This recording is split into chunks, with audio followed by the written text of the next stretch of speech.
কি কাৰ্যসূচী গ্ৰহণ কৰা হৈছে আজি আমি ইউপিএলৰ বিশেষকৈ ভৈৰৱকুণ্ড সমষ্টিৰ পদযাত্ৰাৰ কাৰ্যসূচী সমাপন কৰিছোঁ। বিশেষকৈ আমাৰ কেন্দ্ৰীয় সমিতিৰ তৰফৰ পৰা 22 তাৰিখৰ পৰাই 22 তাৰিখৰ পৰা 15 তাৰিখলৈকে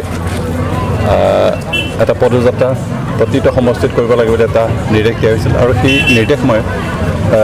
নিৰ্দেশমতে আমি ইতিমধ্যে 4টা পদযাত্ৰা শেষ কৰিলোঁ।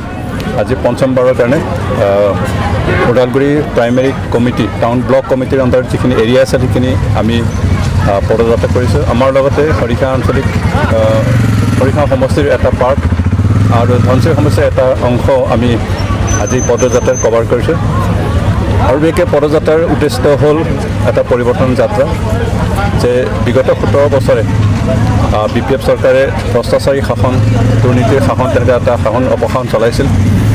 আজি ৰাইজে তেনেকুৱা অপশাসনৰ পৰা মুক্তি বিচাৰিছে, এটা পৰিৱৰ্তন বিচাৰিছে আৰু আমি বিচাৰোঁ যে আমাৰ বিটিআৰ অঞ্চলত এটা পৰিৱৰ্তন হওক, শিক্ষা দীক্ষাৰ পৰিৱৰ্তন, অৰ্থনীতিৰ পৰিৱৰ্তন, সামাজিক পৰিৱেশৰ পৰিৱৰ্তন, বিভিন্ন জাতি জনগোষ্ঠীৰ মাজত এটা যি বিভেদ অবিশ্বাস আছিল সেইখিনি নাইকিয়া কৰি এটা মিলাপ্ৰীতিৰ পৰিৱেশ আনিবৰ কাৰণে এটা পৰিৱৰ্তন লাগে আৰু সেই সকলোবোৰ পৰিৱৰ্তনৰ স্বাৰ্থতে আমি আজি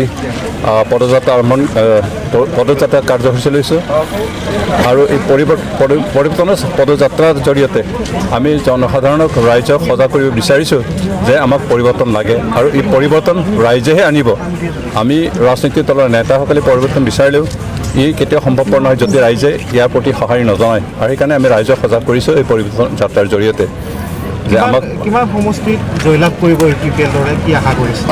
বৰ্তমানলৈকে যিখিনি ডাটা আমাৰ হাতত আহিছে আমি এনে 40টা সমষ্টিটো প্ৰাৰ্থী দিছোঁ আৰু 40টা সমষ্টিৰ ভিতৰত আমি বৰ্তমানলৈকে যিখিনি ৰিপৰ্ট পাই আছোঁ 30টা সমষ্টিত আমাৰ খাটাং হৈ আছে আৰু বাকী সমষ্টি 10টা সমষ্টি আমাৰ বাকী সময়খিনি আমি কেনেকৈ কাম কৰিব পাৰোঁ তাৰ ওপৰত নিৰ্ভৰ কৰিব। আমি কিন্তু আশা কৰোঁ আমাৰ সংখ্যা আৰু বাঢ়িব। মূল যুঁজ কাৰ লগত হ'ব? বৰ্তমান মূল যুঁজ BPFৰ লগতে হ'ব, যিহেতু BPF 17 বছৰ শাসন কৰি তেওঁলোকে যথেষ্ট টকা পইচা সংগ্ৰহ কৰিছে, তেওঁলোকৰ জনবল আছে, ধনবল আছে, যদিও তেওঁলোকৰ বিৰুদ্ধে এটা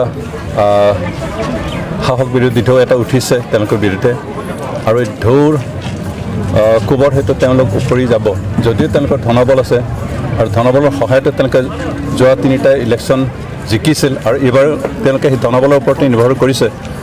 আমি কিন্তু এইবাৰ আশা কৰিছোঁ যে ৰাইজে তেওঁলোকৰ প্ৰতি সঁহাৰি নজনাব, কাৰণ 17 বছৰ তেওঁলোকে ৰাইজক পকা কলৰ বাকলি ধৰিছে কিন্তু কলটো দিয়া নাই আৰু সেইকাৰণে ৰাইজ তেওঁলোকৰ প্ৰতি নাৰাজ আৰু সেইকাৰণে তেওঁলোকে যিমান টকা পইচা খৰচ কৰিলেও লাগিলে তেওঁলোকে 1000 কোটি টকাই খৰচ কৰক তথাপি তেওঁলোকে জিকাৰ সম্ভাৱনা এইবাৰ চৰকাৰ গঠন কৰাৰ সম্ভাৱনা তেওঁলোকৰ নাই। BPFৰ বহু নেতা গৃহমেৰ পৰা স্পন্দন ব্ৰহ্মৰ পৰা তেওঁলোকে BPF এৰি BJP দলত বা অন্য দলত যোগদান কৰিবলৈ চৰ্চা চলি আছে।